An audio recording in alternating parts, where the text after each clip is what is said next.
सत्संगत जी, प्रेम और सत्कार से कहना जी, धन निरंकार जी। सत्संगत जी, दास विनती कर रहा है, दास से कहीं त्रुटि हो जाए तो अपने घर के बालक समझकर क्षमा करिएगा। सत्संगत जी, सत्संगत जी, अक्सर आपके साथ या आपने देखा होगा कि यहाँ पर तो मायके में सभी निरंकारी वाले होते हैं, लेकिन जैसे ही ससुराल जाती हैं लड़कियाँ, वहाँ पर उनका रीति रिवाज बदल जाता है। वहाँ पर देवियों की पूजा पाठ करते हैं। अक्सर जोर जबरदस्ती के कारण की गई ससुराल में पूजा क्या विनाश होता है या क्या होता है, आज की वीडियो में जानेंगे। तो सत्संगत जी, यह हर एक माता बहन के लिए बहुत ही वीडियो ज़रूरी है। सत्संगत जी, सत्संगत जी, इस तरह के वीडियोस अक्सर आपको कहीं नहीं मिलेंगे। तो सत्संगत जी, चैनल पर नए होंगे सब्सक्राइब करिएगा और इस वीडियो को पूरा अंत तक देखने की कोशिश करिएगा, ताकि आप समझ सके क्या होगा उनके साथ जो निरंकारी सत्संग के बाद पूजा पाठ करते हैं ससुराल में। भारत भूमि पर आस्था की विविध धाराएं बहती हैं, जैसे नदियां पर्वतों से निकलकर समुद्र में मिलती है। एक ही परिवार में कई बार दो विचारधाराएं टकरा जाती हैं, एक निरंकारी मार्ग पर चलने वाली और दूसरी मूर्ति पूजा व कर्मकांड में डूबी हुई। ऐसी ही एक सच्ची घटना कहानी के माध्यम से आज मैं आपको बताने वाला हूँ, जिसे सुनकर के आप दंग रह जाएंगे। बल्कि यह जो न कि एक चेतावनी है, बल्कि आध्यात्मिक जागृति को चिंगारी भी बना सकता है। राधिका, जो कहानी का मुख्य पात्र है। राधिका का जन्म एक साधारण गांव में लेकिन जागरूक परिवार में हुआ था। माँ सुनीता और पिता राजवीर नियमित रूप से निरंकारी सत्संग में जाते थे और एक निरंकार की ही जो सर्वस्व मानते थे। उनके घर में न मूर्ति थी, न धूप, न बत्ती, जो कि उनका कोई स्थान नहीं, बस एक ज्ञान का दीपक जलता था। राधिका ने आंखें खोली तो सबसे जो पहले सतगुरु बाबा हरदेव सिंह जी की महाराज की तस्वीर देखी और धन निरंकार का जो गुहार लगाते हुए शब्द सुना। राधिका के मन, जो बचपन से ही श्रद्धा पर वह अंधविश्वास नहीं थी, जब भी कोई कहता मंदिर चलो, वह मुस्कुराकर कहती सतगुरु की संगत ही मेरे लिए मंदिर है। पर विवाह के बाद सब बदल गए। राधिका की शादी में परंपरावादी ब्राह्मण परिवार में हुई, जहां घर में भगवान की मूर्तियां हर सुबह शंखनाद और घंटी की आवाज़ें से वातावरण गूंजता था। उनकी सास सावित्री देवी, जो अत्यंत धार्मिक थी, पर उनका धर्म कर्म कांड और परंपरा से जो बंधा था। राधिका के लिए सब कठिन दिन वह था जब सास ने कहा, कल अमावस्या है, रसोई में तुलसी का दीपक जलाना मत भूलना, नहीं तो लक्ष्मी रुष्ट हो जाएंगी। राधिका ने साहस करके कहा, माँ जी, मैं तो निरंकारी हूँ, हम तो निरंकार की भक्ति करते हैं, दीपक जलाते हैं। लक्ष्मी नहीं आती, पुण्य कर्म से आती है, अच्छे व्यवहार करने से आती है। सास ने गुस्से में कहा, ये क्या धर्म लेकर आई हो तू ये सब सत्संग छोड़ो, अब मेरे घर के नियम मानो। रात को भूमिका जो कि राधिका ने अपनी माँ को फोन किया और सुनीता ने कहा, बेटी तू ससुराल में है, विनम्रता रख, पर अपने निरंकार को मत छोड़, सत्य पर अडिग रह, सत्य ही तुझे बचाएगा। तो आइए सत्संगत जी, जानते हैं क्या होता है बेचारी राधिका के साथ। क्या होता है, उसका विनाश होता है या कुछ और? आइए समझते हैं। राधिका ने उस रात ध्यान किया, बाबा हरदेव सिंह जी का वचन याद किया, ध्यान ज्ञान और विवेक से बड़ा कोई मंदिर नहीं। धीरे धीरे ससुराल में अजीब घटनाएं घटने लगी। घर के मुखिया श्याम बाबू अचानक बीमार रहने लगे। डॉक्टरों ने जवाब दे दिया, घर में कलह शुरू हो गई। सावित्री देवी बार बार किसी तांत्रिक को बुलाकर कहती, यह सब राधिका की वजह से है। यह अपने सत्संग वाले जो गुरु की पूजा करती है, हमारे देवी देवताओं को अपवित्र कर दिया है इसने। इस दिन राधिका ने कह दिया, अगर इस घर में रहना है तो मंदिर में जाकर आरती, वरना घर छोड़ो। राधिका ने घर के आंगन में खड़ी होकर आंखें बंद की और कहा, हे निरंकार, तू ही साक्षी, अगर तेरे ज्ञान पर चलने से मुझे घर छोड़ना पड़े तो मैं मंजूर हूँ, पर तुझे नहीं छोड़ूंगा। रात को उसकी आंगन में तेज हवाएं आई। मंदिर की घंटियां बज रही थी अपने आप और गिर पड़ी। घर की दीवारें पर जो पड़ी देवी देवताओं की तस्वीरें अचानक से सभी नीचे गिर गए। अचानक बिजली चली गई और पूरा घर अंधेरे में डूब गया। राधिका तभी उसी की आंखें जो निगले आंसू से जो चमक पड़े, आस्था की निर्भयता से।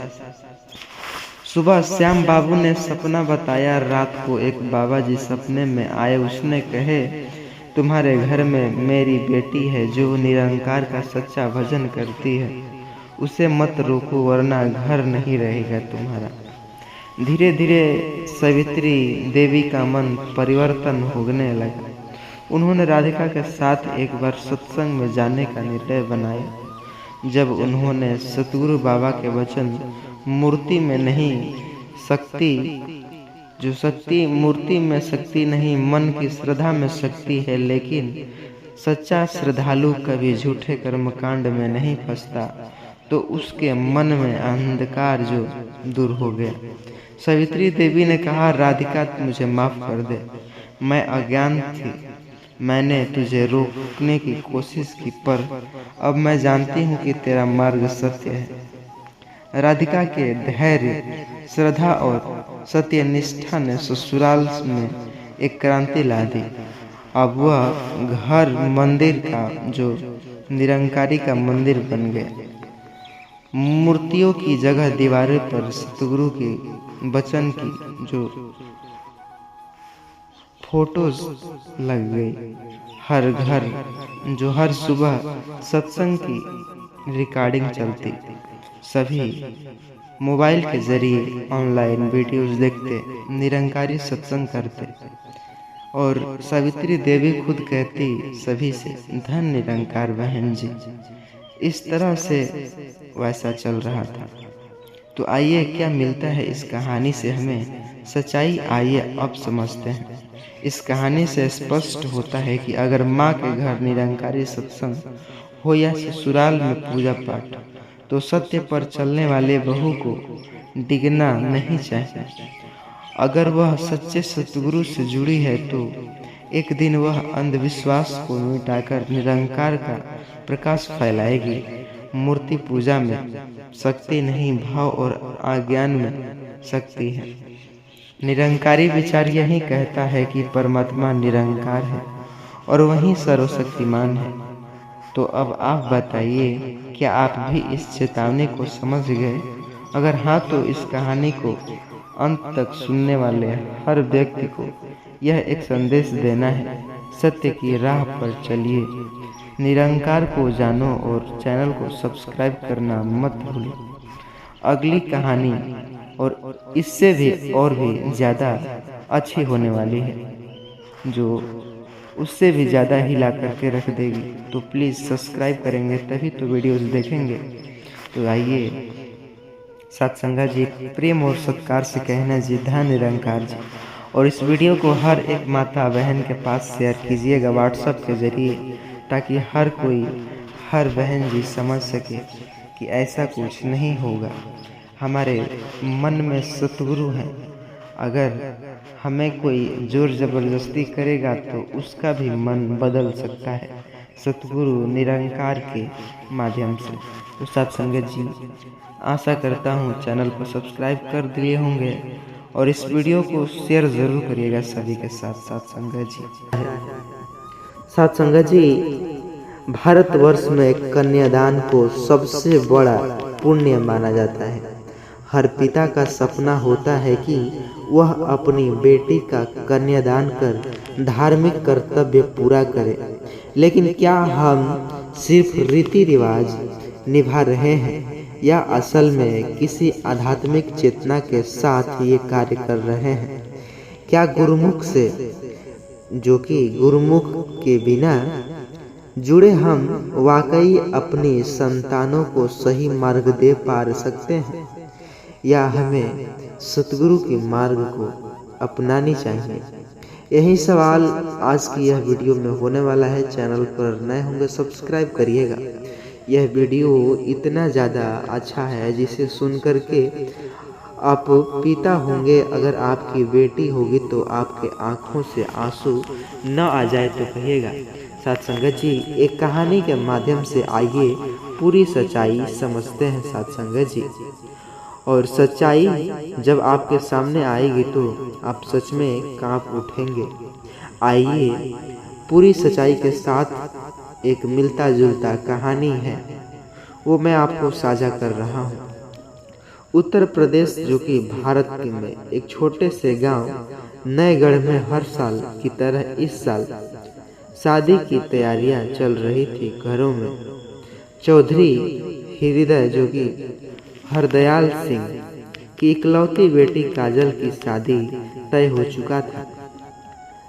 परिवार में उत्सव का माहौल था। रिश्तेदार अब आ चुके थे। हल्दी, संगीत, मेहंदी की रस्में हो रही थी, लेकिन कुछ इस बार अलग था। गांव के पुराने निरंकारी जो सत्संग जयपाल महात्मा जी जो थे, एक सख्त चेतावनी दिया था। उन्हें गुरुमुख के बिना कन्यादान किया गया तो उसका फल शून्य है, विनाशकारी, अर्थात उल्टा ही विनाश भी होगा। पर क्यों ऐसा क्यों है, ऐसा होगा, आइए समझते हैं। बाबा जयपाल ने, जो कि महात्मा जी थे, सार्वजनिक बहुत ही अच्छे ज्ञानदायी थे। सार्वजनिक सभा में कहे थे, बिना सच्चे गुरु की ज्ञान नहीं। सतगुरु की शरण में लिया गया वो कन्यादान केवल एक सामाजिक दिखावा है। यह आत्मा के बेटी को, जो आत्मा के कल्याण का साधना नहीं बनता। कन्यादान का अर्थ है बेटी को भौतिक से आध्यात्मिक जीवन की ओर देना, जो केवल गुरुमुख के द्वारा संभव है। वरना बेटी जिस अंधकार की ओर जाएगी, उसका दोष माता पिता पर ही आएगा। कहते हैं काजल, जो कि उसकी माँ कमला देवी, जो पिता हरदयाल सिंह उलझन में फंसे हुए थे। शादी में लाखों खर्च हुए, रिश्तेदार आ चुके थे, लेकिन अब बाबा की बात से दिल दहल गया सभी का। उन्होंने गांव के पंडित शास्त्री जी से सलाह लिया। शास्त्री जी बोले, यह सब जो निरंकारी बहकावे में है, कन्यादान करो पुण्य मिलेगा। परंतु हरदयाल, जो उनका मन नहीं माना, उसने बाबा जयपाल से मिलकर मार्गदर्शन लेने का निश्चय बनाया। बाबा जयपाल ने हरदयाल को 1 घंटा बैठाकर समझाया, हरदयाल, तुम्हारी बेटी का जीवन केवल गृहस्थ नहीं, आत्मिक यात्रा भी है। अगर वह अज्ञानता से बंधी है रही तो उसके साथ तुम्हारे कुल भी पाप जो भागी बनेंगे। इससे भी एक बार उसे गुरु ज्ञान दिलाओ, सतगुरु के दरबार में लेकर जाओ, फिर कन्यादान करो, तभी वह शादी एक यज्ञ बन पाएगी। हृदयाल की आंखों में पानी भर आए। उसने उसी क्षण प्रण लिया, शादी तभी होगी जब काजल और पूरा परिवार गुरुमुख बनेगा। कहते हैं पंडितों के द्वारा कि जब तक गुरुमुख नहीं तब तक कोई आप बेटी का कन्यादान भी नहीं कर सकते। जब हरदयाल ने यह बात परिवार वालों को समाज में फैलाया तो उनका मजाक उड़ाया गया। लोगों ने कहा पागल हो गया है तो शादी रोक दी लड़की की, क्या साधु संतों के पीछे पड़ गया है। लेकिन हरदयाल जो डगमगाया नहीं, उसने बेटी को साथ लेकर बाबा जयपाल सिंह के सत्संग में पहुंचा। काजल ने सत्संग में पहली बार निरंकारी विचारों सुना। हम आत्मा है, शरीर नहीं। जीवन का उद्देश्य विवाह नहीं, मोक्ष है। विवाह एक साधन है, न कि लक्ष्य। उसकी जो विवाह तो मोक्ष है ही, विवाह एक साधन भी है जो लक्ष्य नहीं। उसकी आंखों में तो आंसू आ गए। उसने हाथ जोड़कर कहा, मैं गुरुमुख बनना चाहती हूँ ताकि मेरा जीवन असली अर्थ में सतगुरु के मार्ग में चल सके, उनकी असली अर्थ में शुरू हो सके। गुरुमुख बनने के बाद जब काजल और उसकी भाभी जो पति नरेश भी सतगुरु की शरण में आया, जब जाकर बाया जयपाल ने विवाह का आशीर्वाद जब दिए थे, तब जाकर इस बार मंडप में वैदेहिक मंत्रों के साथ आध्यात्मिक आत्मज्ञान के वाक्य भी गूंज रहे थे। कन्यादान केवल रस्म नहीं, अब वह चेतना का जागरण बन गया है। नौगढ़ जो कि नैनगढ़ के बहुत से लोग इस विवाह को देखकर आश्चर्यचकित रह गए। उन्होंने पहली बार समझा कि बेटी को सजाकर विदा करना ही कर्तव्य नहीं, बल्कि उन्हें आत्मिक सुरक्षा देना भी जरूरी है। देखते ही देखते गांव में सत्संग की बाढ़ आ गई। कई परिवार ने गुरुमुख बनने का जो भीड़ लगा दी।